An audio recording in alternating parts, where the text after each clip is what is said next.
Albanian blood. Welcome everyone to the first episode of Mafia Truths with John Alite. I'm Felix Levine, and before you get into it, please make sure you've subscribed to our YouTube channel and subscribed to our Patreon. All content goes up there early. There's bonus content, and we're going to soon do live stream Q&As with John over here, so make sure you subscribe to both of those things.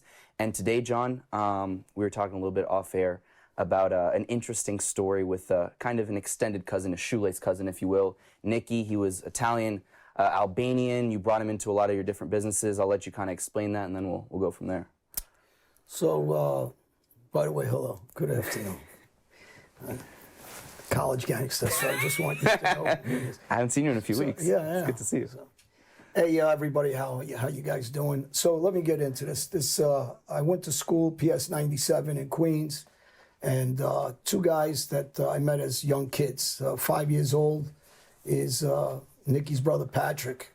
We've become pretty good friends as we're getting older, and I stay very close with Nicky because of the Albanian connection. His family and my family had mutual cousins. My cousin, she married his uncle. And so the terminology used is pretty good, actually. We're not really close cousins, but we are cousins, distantly and somewhere down the line through family. And his brother, as the years go on, stays with a couple other guys. One, Johnny Lito, who was involved with the Genovese family, that ended up going to prison on a testimony against the Angelo Presco on a murder that these guys did. His brother, Patrick, ends up getting shot on right off Jamaica, late night. Him, Lito, and a couple of guys were bothering a gentleman. The gentleman happened to be black, and he was an off-duty cop, and he shot Patrick in the face. Patrick lived through that. As time goes on, these guys are moving around, and Lito starts selling drugs with his brother, Nicky. Nicky ends up coming around me, and he asks me, he's involved with a Lucchese soldier, and they asked me if they could get involved in the ticket business, meaning they were going to pull tickets from Ticketron from people I knew. I had some friends of mine, very close friend, an Irish guy that I grew up with. He's passed away also since naturally, natural causes, an accident. He asks his brother-in-law, can he pull some tickets off the Ticketron machines they have in a video store they own. So I start him slowly in a business with tickets, and they pull 30 or 40 tickets. He pays them for the tickets a little higher price, and he scalps them at concerts, at shows, at ball games. And we start this little business. I upfront him the money, and I protect him on the streets, and I put him in the drug business. I put him in a sports business. I put him in a loan sharking business. And eventually he comes to me and asks me, can I open up an after hours? We open up an after hours in South Jamaica, successful. And I end up putting machines in there, Joker Poker machines and different machines.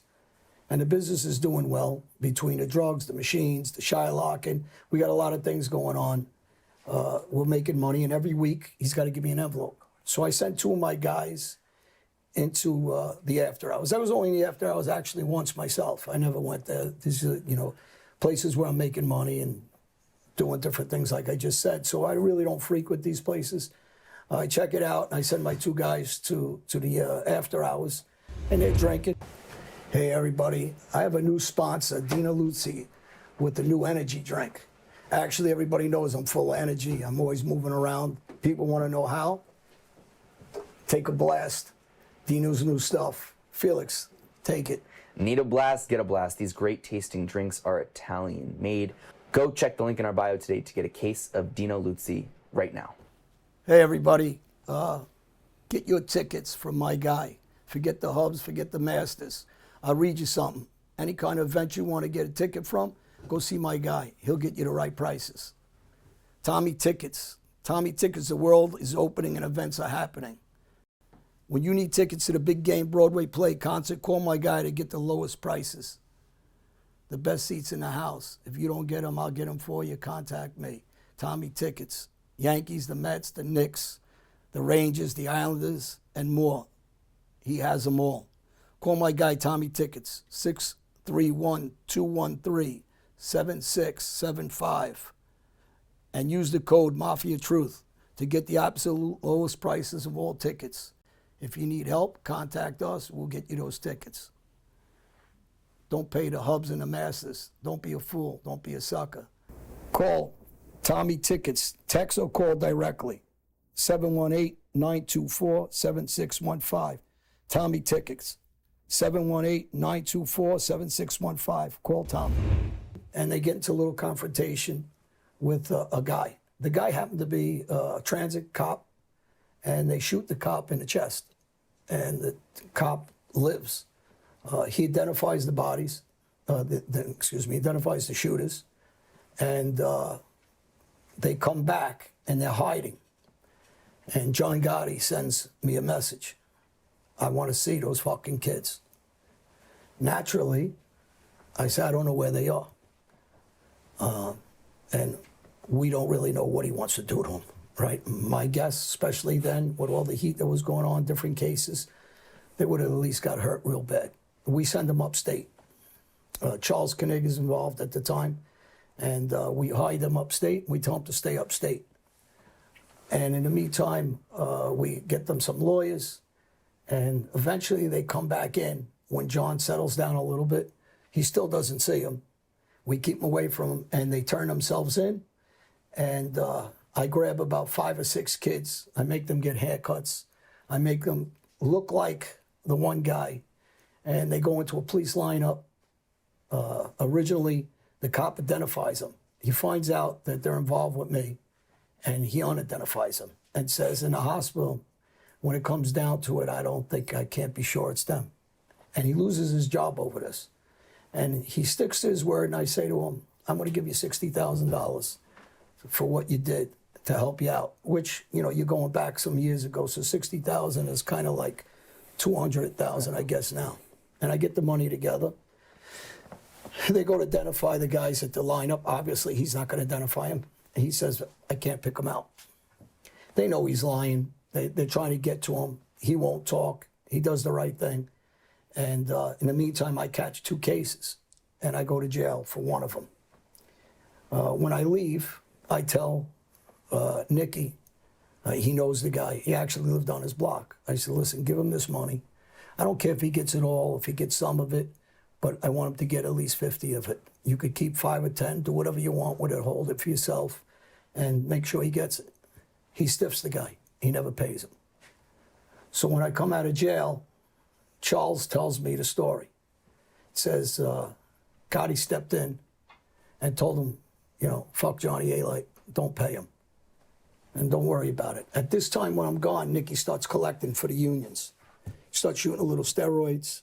He marries a girl that I know from the neighborhood. And he's feeling his oats, I guess. Now, this is a guy, when I told him to jump, he jumps. He's told, now it's about mid-94, and he's told, don't worry about Johnny Alite. And he's working for the bread union, and he's also collecting, and somehow he got involved with Gotti. So I go see him, and I bring his actual first cousin with me. And he's sitting in the car. I go, stay out in the car. Let me go see this guy.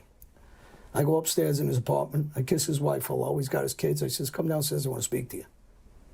And he's like, John, he's talking a little different to me. So I see that off the rip. Something's up with the guy.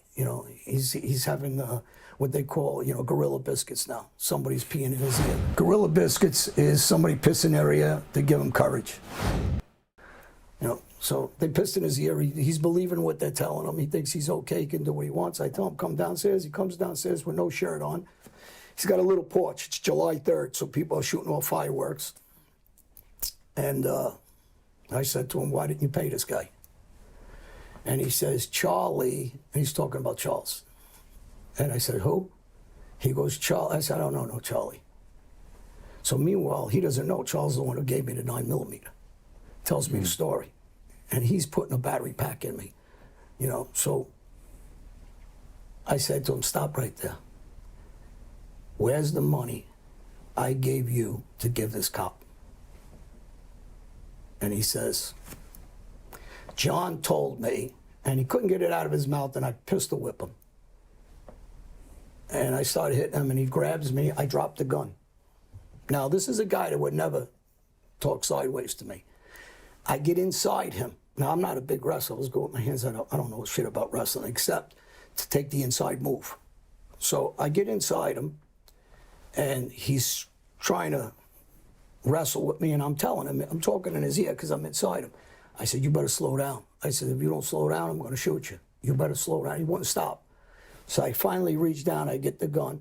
And as soon as I get it, when I'm reaching down, I just shoot him in the leg, in the bottom part of his leg, and I guess it's the calf. And obviously he let go. Now I take the gun, and I said, didn't I fucking tell you, you punk? I don't give a fuck what Gotti said to you. And I shoot him again. And now I'm worked up, and I shoot him again, and then I shoot him again, and then I'm kicking him in the face. When I shot Nicky 4 times, he's lucky he lived. I should have shot him in the head. Because he's family, I gave him that courtesy, and I gave him that shot. And his first cousin gets out of the car, he's screaming, stop, stop, you're gonna kill him. I look at him too, I said, shut the fuck up and get back in the car. When I leave, he goes to the Jamaica hospital. And I said to my other cousin, drive me to Jamaica hospital. And I called there. And I said to his brother, I don't give a fuck who's there. I know there's cops all over, I'm right here. I'm downstairs. And he goes, John, I swear, you know, he's on his phone. He says, I swear, he's not gonna talk. I said, you tell him if he talks, or you tell your mother, you tell whoever you want, I'll kill you. And I leave. With that, I start getting phone calls from Ronnie One-Arm, Captain of Gambino family, the same guy who made the statements against me. If I'm not nice to Johnny, he'll kill me. He's a rogue, he's a loose cannon. And he says to me, Gotti told me that Ross is running that bread union. He's a Genovese skipper. And they want to talk to you, and we can't help you. So I tell Ronnie, you punk, I don't need your help. And I says, what are you talking on phones for? Come meet me. He goes, John, I'm staying at us, I don't want to meet you. I says, give me Ross's number. He gives me a payphone number. I call Ross. And I said to him, no disrespect to you. This has to do with me, Albanians, my thing, drugs, which you guys don't get involved in, and not the bread union. I don't know what he's doing with you there. He's around me since he's a kid. He's staying around me. It's nobody's business. He says to me, but you went to my bread union to look for him. And I hit one of the guys that worked for the bread union because they brought him to them to stick up for him after I shot him. Anyway, we'd have a couple of words. He was a gentleman. He says, this don't involve me. I said, listen, these guys are trying to get you to do work for them because they can't control me.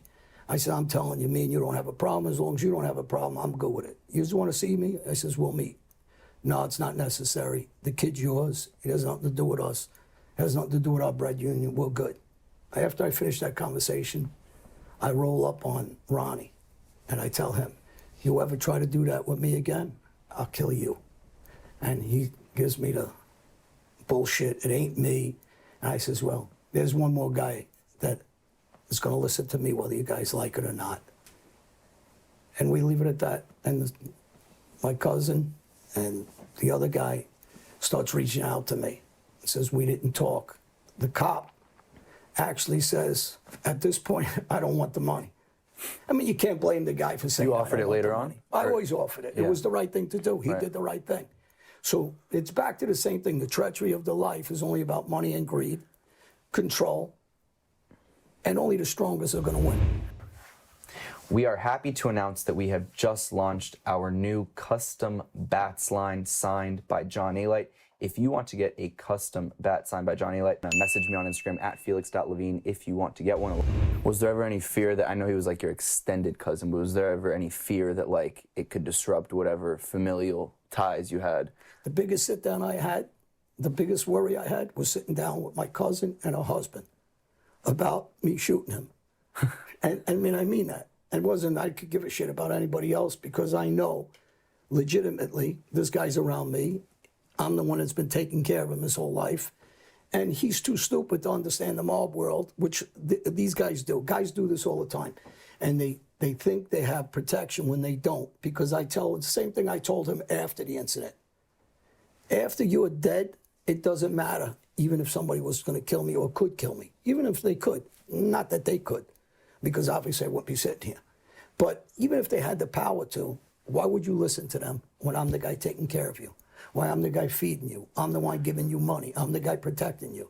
But this is the life, the greed, the treachery. So, I mean, you told me off air, like, he then apologized to you, or, I mean, what were the conversations like post this event? Well, after this, he lost one of his legs. You know, he's got an aesthetic. You know, I liked him until that point. I feel bad. How long until after that incident did you guys, like, sit down or talk? Or? Oh, we never met again after that. He didn't want to meet me. He just sent messages, and his brother talked to me. And they know me. You know, they know me since they're kids. They know I'd kill him. You know, it's not like, matter-of-factly I would. They know. They grew up with me. So, obviously, and, you know, he had to be woken up that way. And he put himself there by putting himself in the mob world where he didn't understand it. And this is what a lot of people do, though. And the treachery of the life is the kids really don't understand it because you can run circles around them because it's too Machiavellian. And they just don't understand the life. They don't understand the power structure. They don't understand who has control and who doesn't. And there's one thing that controls everything, right? And you remember Tony Montana says, it's only my balls. Well, that's the truth. If you're smart and you have balls, that's the life.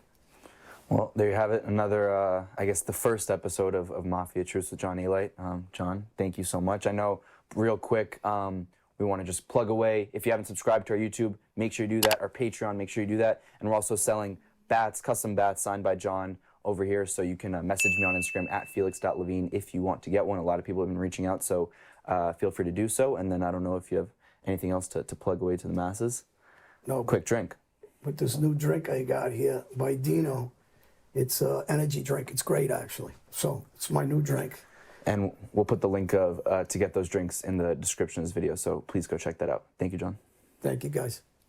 You've been watching Mafia Truths with John Alite.